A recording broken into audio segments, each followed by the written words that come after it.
Imaginez construire votre vie à partir de zéro, brique par brique, sueur après sueur, jusqu'à ce que vous transformiez un rêve en réalité. C'est ma fierté, un appartement impeccable et moderne au cœur du Pearl District de San Antonio. Chaque détail a été pensé, chaque centimètre conquis grâce à des nuits blanches et un dévouement infatigable. Ce n'est pas seulement une maison, c'est la preuve vivante de tout ce que j'ai surmonté. Je n'aurais jamais imaginé que, alors que tout semblait parfait, ma propre famille essaierait de me voler ce qui m'appartient de droit.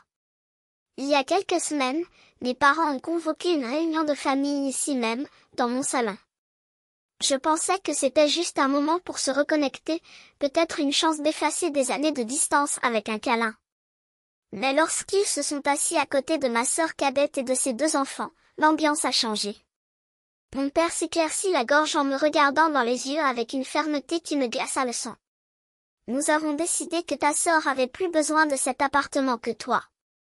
Le sol semble s'être ouvert sous mes pieds. Ma sœur, avec un petit sourire de satisfaction, n'a même pas scié. Leurs enfants jouaient à mon étage comme s'ils possédaient déjà l'endroit. Ces mètres carrés n'étaient pas seulement des murs et des meubles, c'étaient des années de lutte, de choix difficiles, de me dire non, pour dire oui à mon avenir. Et maintenant, sans sourciller, mes parents exigeaient que je donne tout, comme si mes efforts ne servaient à rien. Ce qu'ils ne savaient pas, c'est que j'avais déjà découvert quelque chose sur les projets de ma sœur, quelque chose qui les laisserait sans voix. Je n'allais pas laisser ma sueur se transformer en poussière. Qu'ai-je fait ensuite? Disons simplement qu'ils n'étaient pas préparés à ma réponse. Avez-vous déjà vécu quelque chose comme ça? Devoir lutter contre qui devrait être votre refuge? Racontez votre histoire dans les commentaires. J'ai grandi à San Antonio, mais pas dans les bras de mes parents. Ma grand-mère, avec son étreinte chaleureuse et ses histoires d'un Texas qui n'existait plus, m'a élevée pendant qu'il travaillait sans arrêt à Austin. À l'âge de 5 ans, ma sœur est arrivée et tout a changé. Mes parents sont retournés en ville, emmenant avec eux cette petite fille au rire facile et aux yeux brillants. Je l'aimais. Nous avons passé des heures à construire des forts ou à faire des courses à vélo dans la rue, comme si le monde nous appartenait. Je pensais que nous serions inséparables pour toujours. Mais il y avait une différence subtile, presque imperceptible au début. Pendant qu'elle recevait de nouvelles poupées et des robes scintillantes, j'avais des vêtements usagés et un « soyez une bonne grande sœur ». Au début, je m'en fichais, ton sourire valait plus que n'importe quel cadeau. Cependant, au fil du temps, la distance qui nous séparait est devenue un abîme. Lorsque ma grand-mère est décédée à l'âge de 12 ans, j'ai eu l'impression que le sol avait disparu. Elle était mon présentateur, la seule qui me voyait vraiment. Mes parents, cependant, étaient trop occupés à planifier une fête d'anniversaire extravagante pour ma sœur, avec une maison gonflable et un gâteau à plusieurs étages. Une carte et un livre d'occasion. C'est alors que l'école est devenue mon refuge. Je me suis noyée dans mes projets, griffonnant mes croquis d'environnement dans les coins de mes cahiers, rêvant du jour où je pourrais construire quelque chose par moi-même. Pendant ce temps, ma sœur vivait dans un conte de fées. À 16 ans, il reçoit une décapotable rouge cerise qui brille dans le garage. J'ai fait du vélo pour me rendre à mon travail à temps partiel, économisant chaque centime pour l'université. Quand j'ai demandé pourquoi je n'avais pas droit à la même chose, la réponse a été sèche, elle a besoin de plus. Vous pouvez très bien vous en sortir. Cette douleur silencieuse ne m'a plus jamais quittée. Les années suivantes n'ont fait que confirmer ce que je soupçonnais déjà. Elle avait des professeurs particuliers, des cours de danse et même un voyage en Europe pour élargir ses horizons.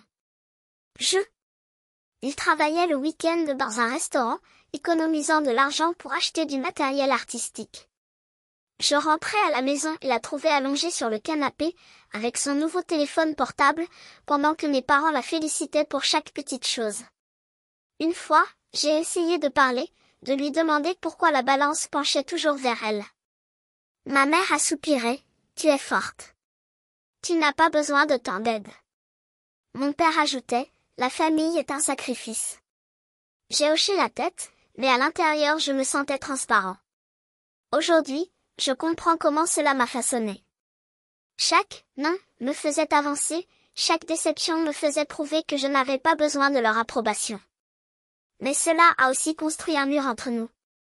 Ma sœur et moi nous sommes séparés, notre complicité d'enfance s'enfuit sous des couches de ressentiment. Dans les rares occasions où nous nous sommes vus, elle rayonnait de son charme, tandis que mes parents s'accrochaient à chacun de ses mots. J'ai souri, j'ai joué mon rôle, mais le sentiment d'être invisible n'a jamais disparu. À 18 ans, j'en avais marre d'attendre une reconnaissance qui ne viendrait jamais. J'ai postulé dans une école de design à Dallas, éliminant les bourses et les prêts pour payer mes frais de scolarité. Mes parents? Pas un centime. Ils étaient très occupés à payer l'école privée de ma sœur, avec des cours supplémentaires et tout. J'ai travaillé la nuit dans un café, dessinant des plans d'étage d'un café à l'autre, déterminé à tracer ma propre voie. Leur indifférence est devenue du carburant. Au cours de ma 3e année, j'ai obtenu un stage dans l'une des meilleures entreprises de design de San Antonio. J'ai passé des heures à perfectionner des planches d'inspiration, à apprendre à transformer des espaces en œuvres d'art. Ce n'était pas seulement un travail, c'était ma façon de prouver que je ne dépendais pas d'eux. Quand j'ai obtenu le poste, j'ai appelé chez moi, plein d'espoir. La réponse de ma mère? C'est super, mais ta sœur vient de décrocher le rôle principal dans une pièce de théâtre. J'ai arrêté d'appeler après ça. Après avoir obtenu mon diplôme, j'ai commencé à travailler en freelance pour me faire un nom. J'ai économisé chaque dollar en rêvant d'un endroit qui n'était que le mien. Il y a 5 ans, je l'ai trouvé, un appartement délabré dans le Pearl District, un joyau caché sous des murs fissurés et des luminaires démodés. Je l'ai acheté avec mes économies et j'ai mis de l'âme dans chaque détail. Armoire sur mesure, éclairage impeccable, sol que j'ai poncé moi-même. Ce n'était pas seulement une maison, c'était mon chef-d'œuvre, évalué à plus de 300 000 dollars. La nuit, je passais mes doigts sur les surfaces, avec l'impression d'y être enfin arrivé. Mes parents? Ils ne sont jamais venus. Ils n'ont jamais demandé. Je me suis dit que ça n'avait pas d'importance, mais au fond, je voulais qu'ils voient ce que j'avais construit. Pendant ce temps, ma sœur a suivi un chemin très différent. Elle a fait ses études universitaires plus préoccupée par les fêtes que par les notes. Mes parents payaient tout, les frais de scolarité, le loyer et même les voyages de vacances. Elle a rencontré Craig Wilson, un étudiant au commerce au langage doux, et s'est mariée peu de temps après avoir obtenu son diplôme. Je suis allée au mariage et j'ai vu mes parents rayonner alors qu'ils soutenaient un somptueux buffet. J'étais heureux pour elle, mais la comparaison me faisait mal. 2 ans plus tard, Ethan et Mia sont arrivés et la pluie de friandises a continué. Des jouets, des voitures, des vêtements de marque, une facture d'université avant même qu'ils ne rampent. J'ai envoyé des cartes d'anniversaire mais je les ai à peine vues. Notre distance était un fait. Jusqu'à ce que sa vie s'effondre. Son magasin de vêtements sport chic, une entreprise mal planifiée, avec une gestion douteuse et une connaissance nulle du marché, a fait faillite après avoir dépensé son argent sur des caprices. Les bagarres avec Craig sont devenues monnaie courante. Il l'a quitté l'année dernière, quittant la maison et la laissant avec les enfants dans un petit appartement à la périphérie de San Antonio, noyé dans des dettes qui, selon les rumeurs de la famille, dépassaient les 50 000. Mes parents m'ont appelé une fois pour demander de l'aide. J'ai proposé des contacts avec des conseillers financiers, mais ils voulaient de l'argent, pas des solutions. J'ai refusé, sentant ce serment familier dans ma gorge, mais je n'allais pas sauver quelqu'un qui n'a jamais su valoriser ce qu'il avait. C'est alors qu'elle a commencé à apparaître lors des réunions de famille, toujours avec un soupir dramatique et des yeux humides, comme si le monde lui devait quelque chose. Mais cette fois, elle était sur le point de découvrir que je n'étais plus la sœur qui acceptait tout en silence. La scène se répétait comme dans un film que j'avais déjà vu, Ethan et Mia, avec ses yeux écarquillés de quelqu'un qui a appris très tôt à jouer avec la culpabilité des autres, se blottissait à côté d'elle pendant qu'elle racontait son récit habituel, les moments difficiles, le besoin de souffler. Mes parents, tels des pantins bien dressés, ouvraient leur portefeuille sans sourciller, de l'argent liquide, des courses et même le loyer payé depuis des mois. J'étais assis là avec un sourire forcé, me demandant comment ils pouvaient être si aveugles. C'était toujours la même chorégraphie, elle affichait ce charmant sourire d'enfance, celui-là même qu'elle utilisait pour échapper aux punitions quand nous étions enfants, et il fondait. Mais je n'ai plus fondu. Cela m'a bouleversé la façon dont il utilisait ses enfants comme bouclier, comme si la miséricorde était un chèque en blanc que le monde devait lui donner. Je restais silencieux, convaincu que la distance me protégerait de ce cirque. Je pensais l'avoir surmonté, que ma vie, ma carrière, mon appartement, mon indépendance était une forteresse qu'il ne pouvait pas envahir. Jusqu'à ce que cette demande de regroupement familial arrive. C'était un jeudi après-midi lorsque mon téléphone a sonné. La voix de mon père, trop grave pour être désinvolte, traversa l'air. Il faut qu'on parle. Chez toi. J'ai hésité. Chaque fibre de mon corps criait de refuser, mais il y avait quelque chose dans son ton, une urgence qui n'était atypique. J'ai accepté, trompé par l'idée que, peut-être, cette fois, ce serait différent. C'était peut-être l'occasion de reconstruire quelque chose qui n'avait jamais été solide. Passer la matinée à ranger l'appartement était un acte de résistance silencieuse. Chaque surface polie, chaque coussin en place était une déclaration. Ceci est à moi. J'ai construit ça. Quand ils sont arrivés, mes parents, ma sœur et les enfants, l'air était épais du poids de quelque chose de non dit. Ma mère portait un bol de lasagne, un geste si rare qu'il ressemblait à un présage. Mon père, la mâchoire serrée, avait l'air de quelqu'un qui s'apprête à condamner quelqu'un. Et elle? Elle entra comme si le lieu lui appartenait déjà, un large sourire, des pas légers, Ethan et Mia traînant des sacs à dos remplis de jouets qui allaient bientôt se disperser sur mon sol impeccable.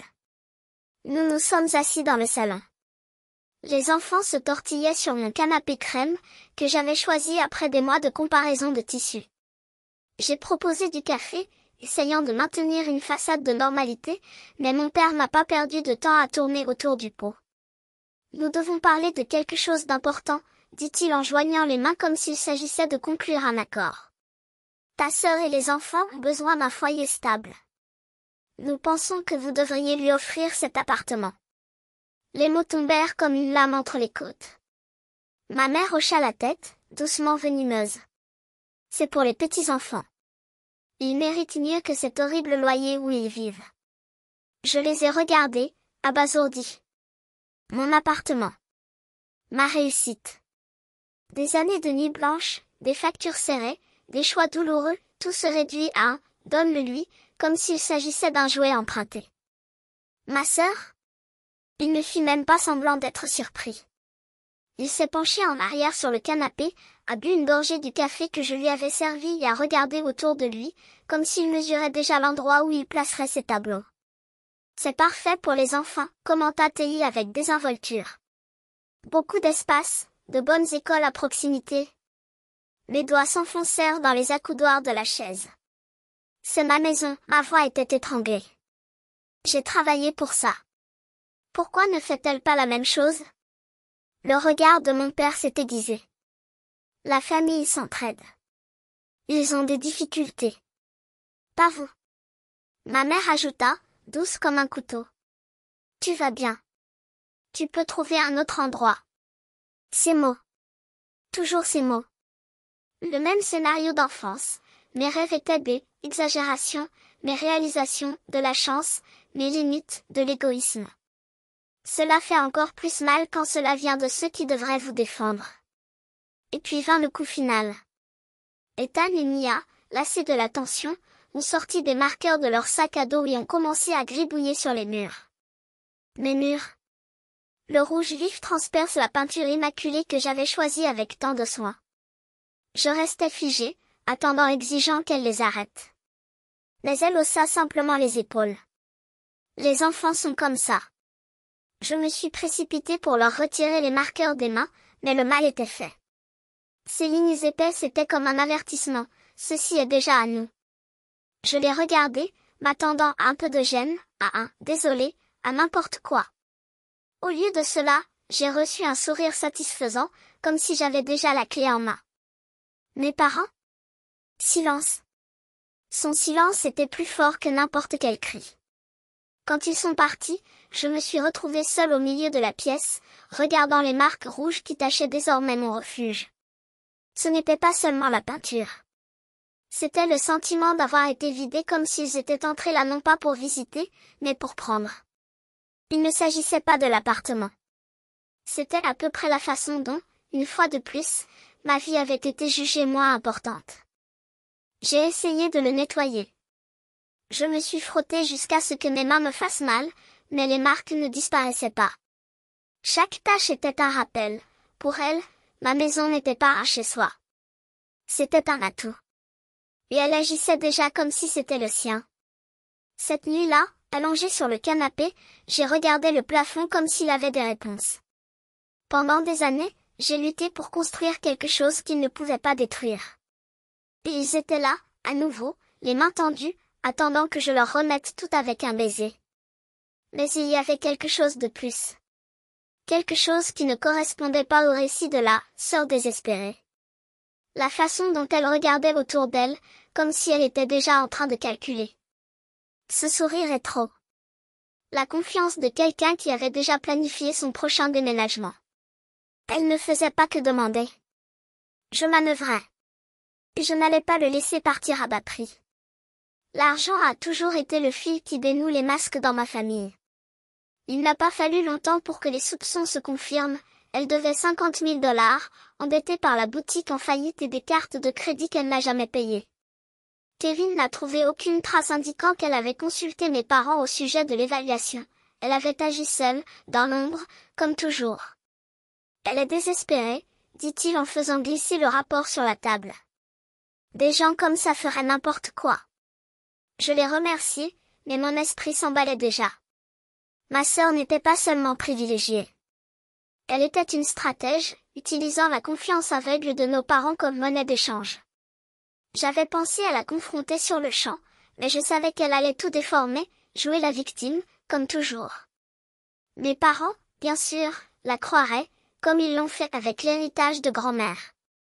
Je me sentais piégée, étouffée par cette même famille à qui j'avais passé des années à essayer de plaire. Mais elle n'était plus du genre à avaler des grenouilles. Il avait travaillé trop dur pour la laisser tout gâcher. Le moment est venu de riposter. C'était suffisant. Je prendrai les rênes. J'ai appelé Kevin Ross, mon collègue, le même qui a déterré vos dettes. Nous nous sommes rencontrés dans son bureau et là, sur le bureau en acajou, j'ai exposé mon projet, protéger mon appartement à tout prix. Il a suggéré de transférer la propriété dans une fiducie familiale, une décision légale qui ne lui laisserait aucune issue. J'ai hésité, la confiance semblait compliquée, bureaucratique. Mais Kevin a assuré, c'était à l'épreuve des balles. Il a fait appel à Virginia Lann, une avocate avisée avec laquelle il avait déjà travaillé, pour finaliser les détails. Ensemble, nous avons structuré la fiducie, avec Kevin et Virginia comme co-administrateurs à mes côtés.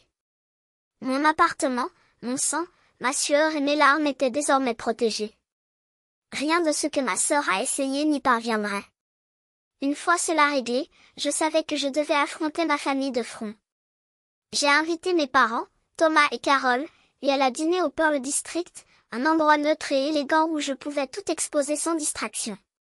J'ai passé la nuit avant de répéter chaque mot, la colère et un calme étrange se mélangent en moi. Je ne me battais pas seulement pour ma maison. Je me suis battue à chaque fois qu'il me poussait dans le coin. Le lendemain, je suis arrivée tôt, avec le rapport de Kevin et une copie des documents de fiducie dans mon sac. Ils entrèrent ensemble, mes parents, prudents, elle, avec ce sourire très confiant. Ethan et Mia n'étaient pas là, ils les avaient laissés avec une babysitter. Cela m'a tout dit, je savais que ce n'était pas n'importe quelle conversation. Nous avons commandé des boissons, mais l'atmosphère de courtoisie a duré quelques secondes. J'ai pris une profonde inspiration et j'ai commencé. Je sais ce que tu as fait, je l'ai regardé. Il a contacté Donna Clark pour évaluer mon appartement, prévoyant de le vendre dans mon dos. Son visage se figea. Le sourire a disparu. Mes parents échangèrent des regards, perdus. Ce n'est pas vrai, balbutie-t-il. Je l'ai interrompu en poussant le rapport sur la table. Vous devez 50 000. Il pensait pouvoir cambrioler ma maison pour combler son trou. Mon père serra les dents. De quoi parles-tu? a-t-il demandé. Je me tournai vers lui, fermement. Elle les manipule depuis des années, comme elle l'a fait avec l'héritage de grand-mère. Je lui ai raconté ce que Martha Higg m'avait révélé, comment, quand j'avais 12 ans, ma sœur avait convaincu mes parents de lui donner ma part des 20 000. Les yeux de ma mère s'écarquillèrent, mais elle resta silencieuse. Vous déformez tout. Ma sœur a essayé de crier. J'avais besoin d'aide. Je n'ai pas cligné des yeux. Il a utilisé ses enfants, ses larmes, pour obtenir ce qu'il voulait. Mais c'est fini. Je ne te laisserai plus me marcher dessus. Le restaurant semblait rétrécir. L'air était lourd. Mes parents semblaient voir leur fille pour la première fois non pas la victime qu'elle représentait, mais le prédateur qu'elle a toujours été. J'ai sorti les documents de fiducie et les ai claqués sur la table. Mon appartement est désormais protégé. Vous ne pouvez pas y toucher, même si vous insistez. Elle est devenue rouge, ses mains tremblaient. Tu es tellement égoïste. Il a craché. Et mes enfants? Je me suis penchée en avant, d'une voix basse et aiguë. Vos enfants méritent une mère qui ne vole pas sa propre famille pour se sauver. Mon père a essayé de servir de médiateur. Calmons les choses, dis-je, mais je secouai la tête. Non. J'ai passé ma vie à me calmer, acceptez-moi pendant que tu lui donnais tout. Il arrive. J'ai regardé chacun d'eux et j'ai libéré les mots que je portais depuis des décennies. Je te retire de ma vie. Tous. Ma mère halta en tendant la main, mais je reculai. Ils l'ont toujours choisi. Je ne vais plus attendre qu'il change. Je me suis levée, j'ai laissé les papiers sur la table et je suis partie. Les lumières du Pearl District se sont estompées alors que j'avançais dans la nuit, mon cœur battant la chamade mais plus léger qu'il ne l'avait été depuis des années. Il avait passé des décennies à essayer de mériter un amour qui ne viendrait jamais jusqu'à ce qu'il réalise qu'il n'en avait pas besoin. Ma maison, ma vie était à moi. Et il se battrait pour eux, quel qu'en soit le prix. S'éloigner de ce restaurant, c'était comme abandonner un fardeau que je portais depuis longtemps. Je n'ai pas regardé en arrière. Je n'ai pas répondu au message de ma mère, me suppliant de repenser. Mon choix était fait, pour la première fois, c'était le mien seul. La réaction n'a pas tardé. Mes parents, ébranlés par la vérité que je leur avais lancée au visage, ont appelé ma sœur, exigeant des réponses sur l'évaluation et l'héritage qu'elle avait retenu des années auparavant. Elle a essayé la solution habituelle, des larmes, des excuses boiteuses, blâmer le monde. Mais cette fois, ça n'a pas marché. Martha Higg les avait déjà mis en garde contre leurs habitudes, et le témoignage de Kevin était incontestable. Ils ont coupé les vivres, aucun loyer payé, aucune dette payée par eux. Elle était seule, obligée de faire face aux 50 000 $ qu'elle devait sans le filet de sécurité qui l'avait toujours sauvée. Martha m'a appris que ma sœur avait du mal à subvenir à ses besoins.